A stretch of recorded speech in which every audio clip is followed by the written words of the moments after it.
Assalamualaikum warahmatullahi wabarakatuh. Kami dari kelompok 1 ingin menyampaikan studi kasus tentang pelanggaran etika bisnis. Video ini dibuat sebagai tugas mata kuliah etika bisnis. Sebuah perusahaan listrik negara atau PLN di Indonesia. Perusahaan ini menyediakan listrik untuk dipergunakan masyarakat dalam kehidupan sehari-hari. PLN merupakan satu-satunya perusahaan pemerintah yang bergerak di bidang pengadaan listrik di negara sekaligus pendistribusiannya hingga saat ini. Sehingga PLN harus dapat memenuhi kebutuhan listrik masyarakatnya.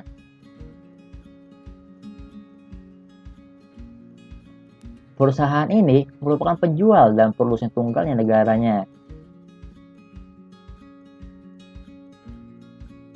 Karena perusahaan ini tunggal, maka penggunaan listrik hanya bergantung pada perusahaan tersebut. Perusahaan listrik ini berhak menentukan harga berapapun yang mereka inginkan. Tapi, penyebaran listrik yang tidak merata dan tidak adil yang merugikan masyarakat.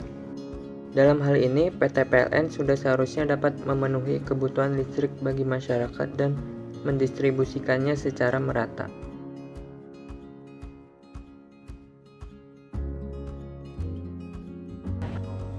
General Manager PLN Unit Induk Wilayah Kalimantan Barat Agung Murdivi mengatakan masih minimnya akses infrastruktur jalan menuju sejumlah desa menjadi kendala utama pemasangan jaringan listrik hingga ke seluruh pelosok Kalimantan Barat.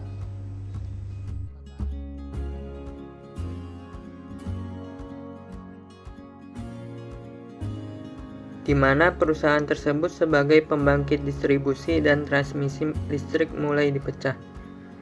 Swasta diizinkan berpartisipasi dalam upaya pembangkitan tenaga listrik. Sementara untuk distribusi dan transmisi tetap ditangani PT PLN. Tetapi dalam menentukan harga listrik yang dibayar masyarakat tetap ditentukan oleh PT PLN tersebut. Dan di sini terjadinya kasus monopoli perusahaan PT PLN. Hal tersebut dikarenakan dengan banyaknya daerah yang belum memenuhi kebutuhan listriknya dan sering terjadi pemadaman listrik sepihak. Peristiwa tersebut menimbulkan kerugian besar bagi masyarakat dan investor enggan berinvestasi.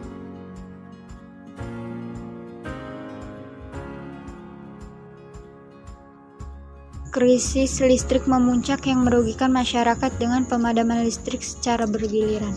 Dari tanggal 11 hingga 25 Juli 2008, pemadaman listrik dilaksanakan di berbagai wilayah termasuk Jakarta dan sekitarnya.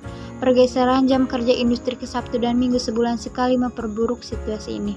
Semua industri di Jawa, Bali wajib mematuhi dan memberikan sanksi kepada industri yang membandel.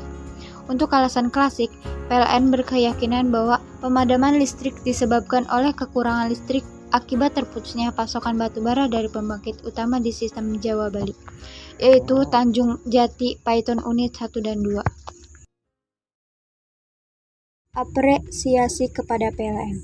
Berkat kerja keras dan dukungan seluruh pihak masyarakat Indonesia dengan menikmati layanan listrik, hal ini tak lepas dari kerja keras PLN sebagai perusahaan negara yang berkomitmen menerangi seluruh negeri. Selama puluhan tahun melayani pelanggan, PLN harus berupaya mengakomodasi kebutuhan masyarakat, mulai dari pelanggan rumah tangga, sosial hingga industri.